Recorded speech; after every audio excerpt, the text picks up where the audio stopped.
Yes po, at welcome po ulit sa kusina natin at sa channel natin. At samahan nyo ulit ako sa bagong putahe na ating pag-eksperimentuhan. Kaya't huwag na po nating patagalin at umpisahan na po natin. Una po, maglagay tayo ng butter sa pinainit na kawali.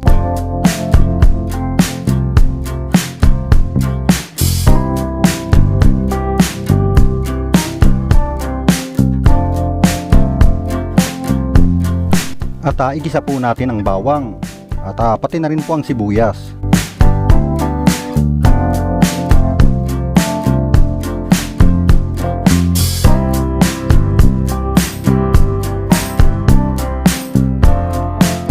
At pagkagisa natin sa bawang sibuyas, ilagay na po natin yung karne ng baboy.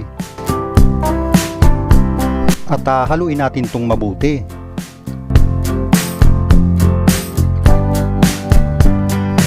At pagkahalo nating mabuti, maglagay po tayo ng crack na paminta. At maglagay din po tayo ng bitchin. At pati na rin po ginisa mix. At maglagay din po tayo ng kaunting brown sugar.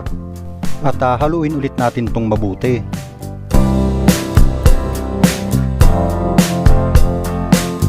At pagkatapos nating haluin mabuti, maglagay po tayo ng oyster sauce. At maglagay din po tayo ng kaunting tomato paste. At pagkalagay natin ng tomato paste, maglagay din po tayo ng liver spread.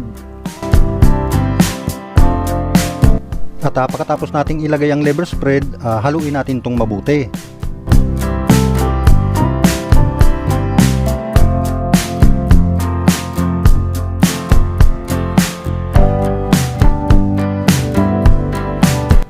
At pagkatapos nating haluing mabuti, maglagay po tayo ng saktong tubig lang po. At pagkatapos nating lagyan ng tubig, takpan natin to hanggang sa medyo matuyo yung sabaw niya. At pag medyo tuyo na yung sabaw niya, buksan natin to. At ilagay na po natin yung all-purpose cream. Pagkalagay natin sa all-purpose cream, maglagay din po tayo ng patis. At kung wala po kayong patis, pwede na po yung asin. At haluin natin itong mabuti.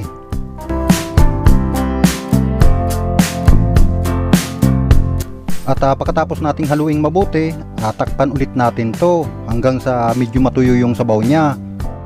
At pag medyo tuyo na yung sabaw niya, buksan ulit natin to at haluin ulit natin itong mabuti.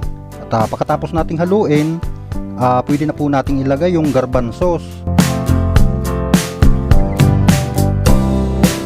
At pagkatapos nating mailagay yung garbanzos, haluin ulit natin itong mabuti.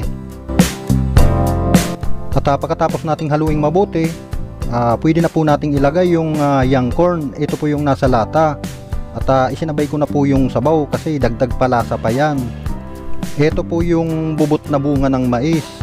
Pagkalagay natin sa young corn, haluin ulit natin itong mabuti. At medyo magantay-antay na lang po tayo hanggang sa medyo matuyo yung sabaw niya. Saka natin ilagay yung bell pepper. At haluin ulit natin itong mabuti. At magantay-antay na lang po tayo hanggang sa medyo matuyo yung sabaw niya. Okay na po siya. Mapaparami na naman ang kain natin ito. At yan po mga kakusina, sa lahat po pala ng nakapanood na ng video, maraming salamat po. At kita-kits na lang po tayo sa susunod na i-upload kong video.